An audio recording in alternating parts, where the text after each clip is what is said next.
Now electric cars, electric car consumes 3 times more silver than your normal fuel combustion car, and no one's talking about it. It's like this invisible metal that's embedded in all of these things.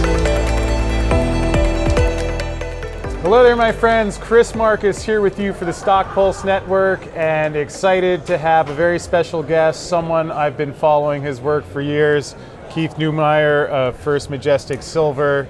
Keith, it's great to catch up with you here at the Gold and Silver Summit, and perhaps if you can give an update of how things are going with First Majestic and silver in general, and let folks know what's going on. Sure. First Majestic is just finished its largest acquisition in the history of the company, closed in May of this year, basically doubling the size of the business. We went from about a 13 million ounce producer to 27, 28 million ounce producer. And that's a big change for us. We went from 3,000 employees to 6,000 employees. So, it was a pretty chunky asset, and we're now absorbing that. There is lots of efficiencies that we could bring. So we are doing some layoffs right now, just to look for redundancies and duplications.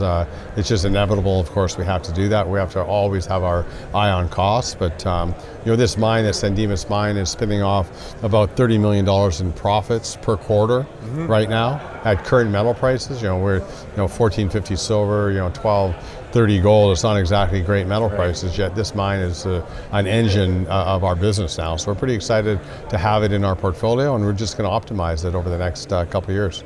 Yeah, and I can imagine it has been quite a challenge where with the lower prices and going back a decade or so when a lot of the companies really needed to cut costs, perhaps you could share a little bit about that balancing act, and it seems like you've really left First Majestic in a good position going forward. Well, balancing act is exactly the point. I think that's an interesting phrase because that's what running a mining company is all about. The metal price is very cyclical, and over the last few years has not been easy. So we have to adjust our investments according to what the price of the metal is doing. Because if we're making a lot of profits, we can plow those profits back into the business and increase production. Increase exploration, development, and ultimately increase production. Yet the reverse is also true. If the margins are being challenged and we have to start cutting back the business, then there's less development, less exploration, and less people. And the mines all of a sudden start producing less metal. And so we have 4 mines that are actually producing less silver today than they did 3 or 4 years ago.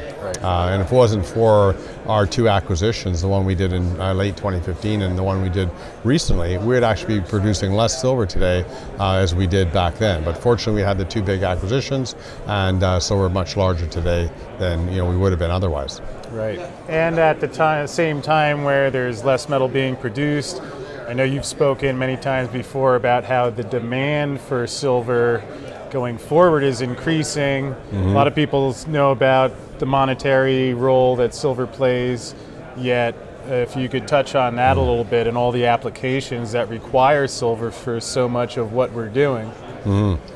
Yeah, it still surprises me today, that people don't really understand how important silver is.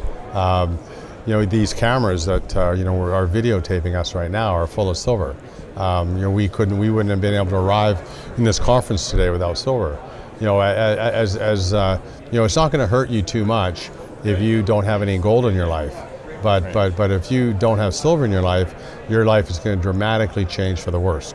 And we take complete advantage of it and don't even think about the fact that it's in everything that we do in our daily lives. Our cars, our homes, all the electronics, and now with solar panels picking up dramatically, and now electric cars, electric car consumes 3 times more silver than your normal fuel combustion car. And no one's talking about it. It's like this invisible metal that's embedded in all of these nice little gadgets that we take for granted of as a human race, and but yet we still have $14.50 silver. Which makes a very compelling case that should the same dynamics continue to stay in play, that there's a lot of reason to believe that we might have higher silver prices ahead, which again is what makes First Majestic so well positioned for some of the dynamics we have, especially with the political and currency chaos. So perhaps in wrapping up, is there anything that you would suggest, whether folks are new to the silver market, or if they're confused about some of the things going on, what would they be well served to know and be aware of that perhaps is not as widely publicized in the media? Well, I'm a member of the Silver Institute, and they publish some pretty interesting data. We know that in 2017, the miners on a global scale produced 800 million ounces of silver, which is actually down for 3 consecutive years. The consumption's actually north of 1 billion ounces. So there's a 200 million ounce silver deficit there. And no one talks about this deficit, and which is shocking to me. Yet, we're trading at 85 to 1, right? The ratio between gold and silver. And we're mining 9 to 1. So for every 1 ounce of gold we're mining globally as a mining industry, we're only mining 9 ounces of silver. So how do you have a 9 to 1 mining ratio when you have an 85 to 1 trading ratio, and the consumption of silver is going up every single year with more technology, more gadgets that we want? How many people in third world countries want all the nice things we have? Right? And that's a huge demand for silver, and there's no headlines talking about it. Yep. And especially with a lot of the silver below the cost of production.